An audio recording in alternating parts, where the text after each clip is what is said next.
Hello class 6 students, welcome to Studify Success. So today I will continue the chapter 11 of science, light, shadow and reflection.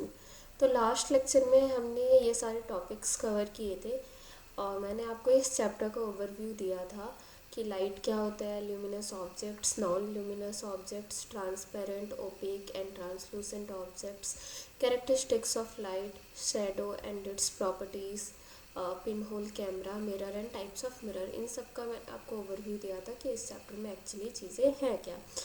तो आज हम फिर से starting से अब हम डिटेल में डिस्कस करेंगे कि लाइट क्या होते हैं, सोर्सेज ऑफ लाइट क्या होते हैं, कौन कौन से ऑब्जेक्ट्स लाइट एमिट करते हैं, कौन से नहीं कर सकते हैं, क्या ऐसे मटेरियल्स होते हैं, शैडो की फॉर्मेशन कैसे होती है, ये सारी चीज़ें हम इस लेक्चर में कवर करने वाले हैं। Okay, so let's begin our chapter. First topic is source of light. तो सोर्स ऑफ लाइट होता कहाँ से, मतलब लाइट आती कहाँ से, तो an object which emits light is called a source of light. तो सोर्स ऑफ लाइट किसे कहा जाता है, कोई भी ऑब्जेक्ट जो लाइट एमिट कर रही है उसे हम क्या कहते हैं, सोर्स ऑफ लाइट कहते हैं। जैसे कि सन हो गया, टॉर्च हो गया, ये सारी लाइट एमिट करते हैं, तो that's why they are known as sources of light.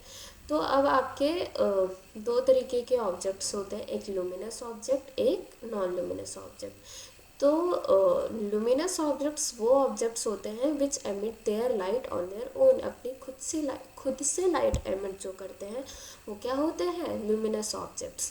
जैसे कि आपका सन हो गया।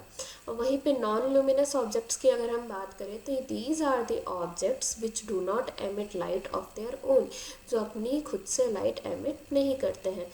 सच a body becomes visible when light falls on it, और ये चीज़ें, ये ऑब्जेक्ट्स तब विजिबल होते हैं, तब हमें दिखते हैं जब इनके ऊपर कोई लाइट फॉल करती है। तो फॉर एग्जांपल मून पर अगर सन की लाइट फॉल करती है तब आपको मून विजिबल होता है। फिर प्लैनेट्स, तो ये सारे कैसे ऑब्जेक्ट्स हैं आपके, लुमिनस, सॉरी नॉन लुमिनस। और वहीं पे अगर हम लुमिनस ऑब्जेक्ट की बात करें तो उसमें आपका सन आता है। ओके, नेक्स्ट आपका टर्म है ray of light. A straight thin beam of light from a source to an object is called a ray of light. तो एक रे ऑफ लाइट क्या होती है, एक स्ट्रेट थिन होती है, लाइट की बीम होती है जो सोर्स से ऑब्जेक्ट तक जाती है, इसे ही हम क्या कहते हैं, रे ऑफ लाइट कहते हैं। और वहीं पर अगर हम ऑब्स्टेकल की बात करें तो एक ऐसा object which comes to the path of the light is called an obstacle. तो लास्ट लेक्चर में मैंने आपको क्या बताया था कि जो लाइट होती है वो स्ट्रेट लाइन में ट्रेवल करती है, ठीक है। तो ये जो स्ट्रेट थिन बीम होती है लाइट की, और बीम क्या होती है, it is bunch of rays of light, and ray of light क्या होती है, the straight path along which the line travels. तो मतलब रे ऑफ लाइट एक ऐसा पाथ होती है जहाँ पे लाइट ट्रेवल कर रही है, और बीम का मतलब यहाँ पर है bunch of rays of light, ठीक है। तो और लाइट, मैंने लास्ट लेक्चर में आपको क्या बताया था कि वो स्ट्रेट लाइन में ट्रेवल करती है। तो कोई भी straight thin of beam of light जब सोर्स से ऑब्जेक्ट तक जाती है तो उसे रे ऑफ लाइट कहते हैं। और उसी के पाथ में अगर कोई ऑब्जेक्ट आ जाता है उसके बीच में तो उसे हम क्या कहते हैं, ऑब्स्टेकल, यानी कि रुकावट, ठीक है। अब फॉर्मेशन ऑफ शैडो जान लेते हैं। तो लास्ट लेक्चर में मैंने आपको बताया था कि शैडो होता क्या है। ओके, तो उसकी अब फॉर्मेशन कैसे होती है ये भी जान लेते हैं और उसके कुछ प्रॉपर्टीज़ पढ़ लेते हैं। All the opaque objects seem to form a dark shadow of their own. अच्छा, शैडो का मतलब क्या होता है, परछाई। तो ये बनती कब है, ये मतलब किसी भी ऑब्जेक्ट के शैडो बनने के लिए ट्रांस या तो ओपेक ऑब्जेक्ट होना चाहिए या फिर ट्रांसलूसेंट, ट्रांसपेरेंट ऑब्जेक्ट्स शैडो नहीं बनाते। इस इन ऑब्जेक्ट्स के बारे में मैंने लास्ट लेक्चर में डिस्कस किया है। ओपेक ऑब्जेक्ट वो ऑब्जेक्ट होते हैं जिससे बिल्कुल भी लाइट पास नहीं होती है। ओके, तो जितने भी ओपेक ऑब्जेक्ट्स हैं ये डार्क शैडो बनाते हैं खुद से। We need a source of light and opaque object in the way and a screen to see a shadow. तो किसी भी शैडो को देखने के लिए हमें क्या क्या चीज़ें की ज़रूरत है, एक सोर्स ऑफ लाइट। मान लो अगर लाइट ही नहीं होगी तो शैडो बनेगी कैसे ओपेक ऑब्जेक्ट की। तो जब किसी ओपेक ऑब्जेक्ट पे लाइट फॉल करती है तो उसके अपोजिट साइड में एक शैडो का फॉर्मेशन होता है, डार्क शैडो का। ओके, और एक स्क्रीन चाहिए होता है to see a shadow. Okay.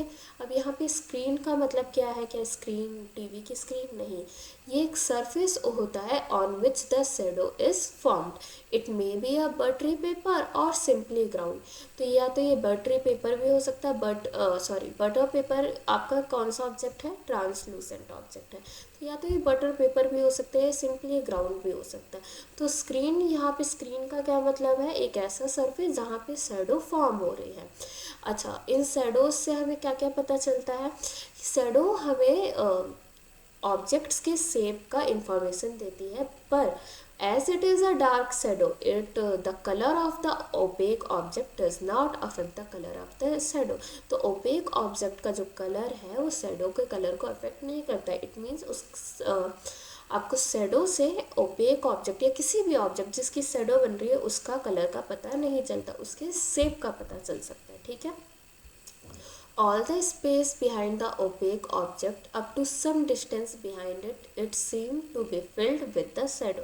तो वही बात अभी मैंने आपको बताई कि जब किसी opaque object पे लाइट फॉल होती है तो उसकी अपोजिट साइड में the distance behind it, up to some distance behind it seems to be filled with the shadow.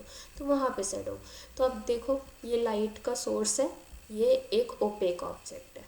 इस पे जब लाइट की रे फॉल कर रही है तो यहाँ पर आपका क्या बन रहा है? शैडो बन रहा है। Okay, so this is the shadow of the opaque object. और इसमें एक और चीज़, इसमें एक और प्रॉपर्टी होती है शैडो की, कि ये जो शैडो का साइज़ है ना, ये भी चेंज होता रहता है। और ये जो चेंज है किस पे डिपेंड करता है? स्क्रीन और सोर्स के डिस्टेंस के बीच में डिपेंड करता है कि शैडो का साइज़ कैसा होगा। ओके। अब हम पिनहोल कैमरा की बात कर लेते हैं। तो पिनहोल कैमरा क्या होता है? पिनहोल कैमरा ये होता है, images formed by a pinhole camera are upside down, here is a picture camera. तो ये देखो, अभी मैंने कहा ना पिनहोल कैमरा ऐसा दिखता है। So this is the pinhole camera. और यहाँ पे क्या हो रहा है? आपका जो ऑब्जेक्ट है, जो मतलब ऑब्जेक्ट ये सीधा है और इसकी इमेज कैसी? इन्वर्टेड है, उल्टी इमेज फॉर्म होती है। और इसका रियल लाइफ अगर आप एग्जांपल देखना चाहो तो जब कोई सनलाइट ट्री लीव्स से पास थ्रू होती है तो जो गैप होता है between the leaves, it act as the pin holes. These natural pin holes cast nice round images of the sun. Okay.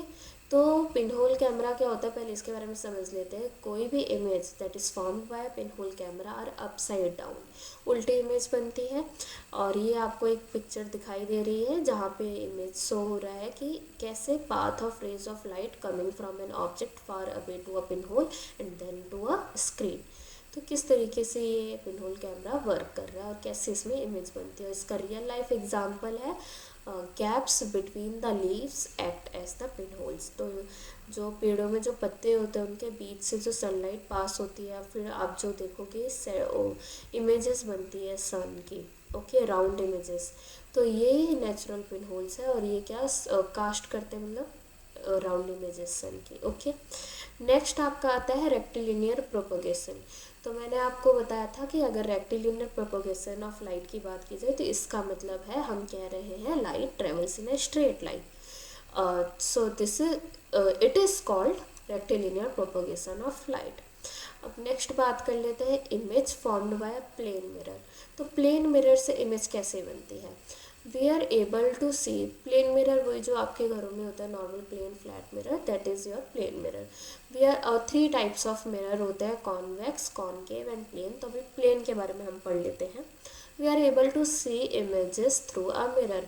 हम किसी भी मिरर से इमेजेस देख सकते हैं। Image formed by a mirror flat has following feature. और कोई भी इमेज जो मिरर या फ्लैट से बन रही है उसके कुछ फीचर्स होते हैं।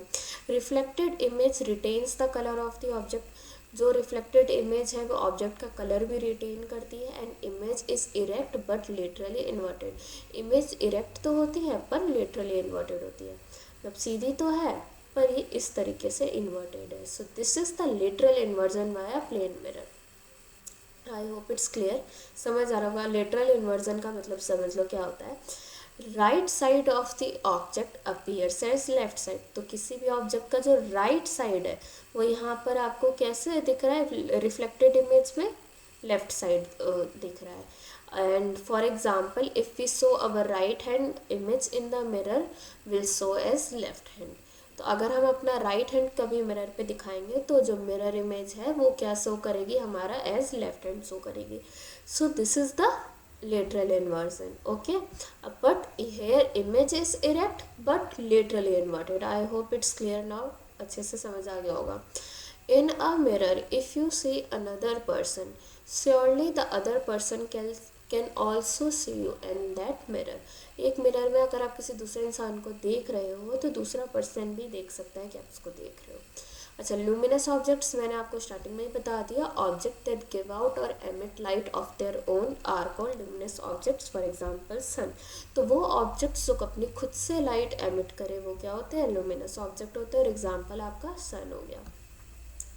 मिरर की बात कर ले तो मिरर क्या होता है, एक स्मूथ शाइनिंग सरफेस होता है which rebounds the light back in same or in different directions is called a mirror. So it is a smooth shining surface, एक स्मूथ शाइनिंग सरफेस होता है जो लाइट को रिबाउंड करता है, यानी कि वो बाउंस बैक करता है, या फिर ये आप कह सकते हो टकरा के उसको वापस भेज देता है इन द सेम और या फिर डिफरेंट डायरेक्शन में। तो ये मिरर का काम होता है। नेक्स्ट अगर हम टर्म की बात करें तो आपका था opaque object. If an object completely stops the passage of all the light falling on it, it is an opaque object. तो कभी भी कोई ऑब्जेक्ट, मतलब ये एक ऐसे ऑब्जेक्ट होते हैं जो बिल्कुल भी लाइट को अपने थ्रू पास होने नहीं देते, बिल्कुल अलाउ नहीं करते हैं to any light pass through them. Okay, so this is an opaque object. अगर हम पिन होल कैमरा की बात करें, so it is a device which forms a photograph like image of a bright object on a screen. तो ये एक ऐसा device होता है जो फोटोग्राफ लाइक इमेज फॉर्म करता है of a bright object on a screen. किसी भी स्क्रीन पे किसी ब्राइट ऑब्जेक्ट की फोटोग्राफ लाइक इमेज को फॉर्म करता है। That is your pin hole camera. Okay, अब हम नेक्स्ट बात करें रिफ्लेक्शन ऑफ लाइट की। सो रिफ्लेक्शन ऑफ लाइट क्या होता है, जब कोई लाइट रे फॉल करती है किसी स्मूथ या पॉलिश सरफेस मिरर पे, तो लाइट क्या होती है, return back in the same medium, it is called reflection. तो देखो क्या कहा जा रहा है, when a ray of light falls on a smooth and polish surface light return back in the same medium, it is called reflection. तो ये तो पहले आप वर्ड टू वर्ड इसकी डेफिनेशन लर्न कर लेना, पेपर में जनरली ये पूछी जाती है। और इसका ये जो डायग्राम है ये काफ़ी इंपॉर्टेंट है। अब इसको समझा देते हो, इसमें कहा मतलब क्या बोला जा रहा है। तो जब कोई लाइट की रे किसी स्मूथ या पॉलिश सरफेस, यहाँ पे स्मूथ या पॉलिश सरफेस का मतलब है मिरर, तो जब कोई लाइट की रे इस पर फॉल करती है ना, तो ये जो लाइट की रे है ये उसी मीडियम पे दोबारा रिटर्न बैक रिबाउंड कर जाती है। तो इसे ही हम क्या कहते हैं, रिफ्लेक्शन कहते हैं। ठीक है, तो ये आपके मिरर है, ये इंसिडेंट रे है, मतलब लाइट की रे फॉल कर रही है ऑब्जेक्ट किसी सोर्स ऑफ लाइट से, and then it is return back या rebounds. This ray is called reflected ray. ये सोर्स ऑफ लाइट से आ रही है, इंसिडेंट रे है, फॉल हो रही है, एंड रिफ्लेक्ट रिबाउंड कर रही है, तो इसे क्या कहते हैं, रिफ्लेक्टेड रे। तो ये दोनों क्या होते हैं, सेम मीडियम में ही ये रिफ्लेक्ट करती है, रिटर्न बैक करती है। इसी को हम क्या कहते हैं, रिफ्लेक्शन कहते हैं। आई hope it's clear now what is incident and what is reflected ray. Next अगर हम बात करें शैडो की, तो ओपेक ऑब्जेक्ट बिल्कुल अलाउ नहीं करते हैं to do not allow any light to pass through them and cast dark patches behind them. और डार्क पैचेस मतलब कास्ट करते हैं किसी ऑब्जेक्ट के अपोजिट साइड में, दैट इज़ योर शैडो। इसी डार्क पैचेस को हम क्या कहते हैं, शैडोज कहते हैं। ओके, वहीं पे अगर हम बात करें ट्रांसलूसेंट एंड ट्रांसपेरेंट ऑब्जेक्ट्स की, तो translucent objects are some objects which allow only a part of light falling on them to pass through, such objects are called translucent object. For example a thin sheet of paper. यहाँ पर translucent object का मतलब है वो objects जो partially light को allow करे, या लाइट का जो फॉल हो रही है उस पर उसका कुछ पार्ट को ही अलाउ करे to pass through them, and such objects are called translucent objects. जैसे कि single thin sheet of paper हो गया आपका, या बटर पेपर हो गया। ठीक है, वहीं पे ट्रांसपेरेंट ऑब्जेक्ट्स की बात करें, it allows all the light, मतलब पूरे लाइट को अलाउ करती है टू पास थ्रू देम, इसलिए यहाँ पे चीज़ें ना क्लियरली विजिबल होती हैं। ट्रांसपेरेंट में। ट्रांसलूसेंट ऑब्जेक्ट में क्लियरली विजिबल नहीं होती है, एंड ओपेक की बात करें तो वहाँ पे चीज़ें बिल्कुल भी विजिबल नहीं होती है। ओके, तो ये तीनों ऑब्जेक्ट्स हो गए आपके। अच्छा, ट्रांसपेरेंट ऑब्जेक्ट्स में आपका air and water are the examples. Okay, sources of light, कोई भी object that give out light is called a source of light. Luminous objects are also called sources of light because they emit their own light. अब sources of light दो तरीके के हो सकते हैं, natural and man made. तो ये आपके कुछ एग्जाम्पल्स हैं नेचुरल एंड मैन मेड के। ये रहा examples of natural sources of light are the sun and the stars and insects like the firefly. तो मतलब नेचुरल सोर्सेज जो खुद से लाइट एमिट करे, तो वो क्या होते हैं आपके नेचुरल सोर्सेस ऑफ लाइट। जैसे कि सन हो गया, खुद की लाइट होती है। स्टार्स, उनके पास खुद की लाइट होती है। फायरफ्लाई, जुगनू जिसे कहते हैं, वो भी अपनी लाइट खुद एमिट करते हैं, इसलिए इसे नेचुरल सोर्स ऑफ लाइट कहते हैं। आर्टिफिशियली किसी की हेल्प से, कैंडल हम मैच स्टिक से उसको जलाते हैं, इलेक्ट्रिक बल्ब, फिलामेंट होता है, लेज़र, ये सारी चीज़ों की मदद से इसमें लाइट एमिट हो रही है, that's why they are artificial sources of light. तो ये रहा डार्क एंड लाइट। ये देख रहे हो आप, ये कुछ कुछ चीज़ें जो मैंने आपको बताई हैं कि शैडो बन रही है, ये कैंडल्स हैं, डे है, तो ये सारी चीज़ें लाइट, शैडोज़ एंड रिफ्लेक्शन से रिलेटेड है। ओके, अब नेक्स्ट हम बात करें तो आपके तीन तरीके के ऑब्जेक्ट आते हैं, transparent, translucent and opaque materials. तो इसके बारे में हम नेक्स्ट लेक्चर में डिस्कस करेंगे। वैसे मैंने आपको इन तीनों मटेरियल्स का ओवरव्यू दे दिया, एग्जांपल्स दे दिया है। तो नेक्स्ट लेक्चर में हम इसका क्या नाम है, एग्जांपल्स डिस्कस करेंगे, इसकी डेफिनेशन और इनके बीच का डिफरेंस क्या होता है, और एप्लीकेशंस की ये कहाँ कहाँ रियल लाइफ में यूज़ होते हैं। सो this is all about this video, and if you want to access notes for this lecture and other subjects, you can download our app Studify Success from the Play Store. Go to the section called YouTube Notes, where you will find notes for every class and subject. Just download the app, register and sign up. You will get all the lecture notes easily. And if you are interested in attending our live classes, you can purchase our full course at very reasonable prices. Our course includes live doubt solving sessions, regular test, full syllabus coverage, and much more to help you score better. Thank you so much.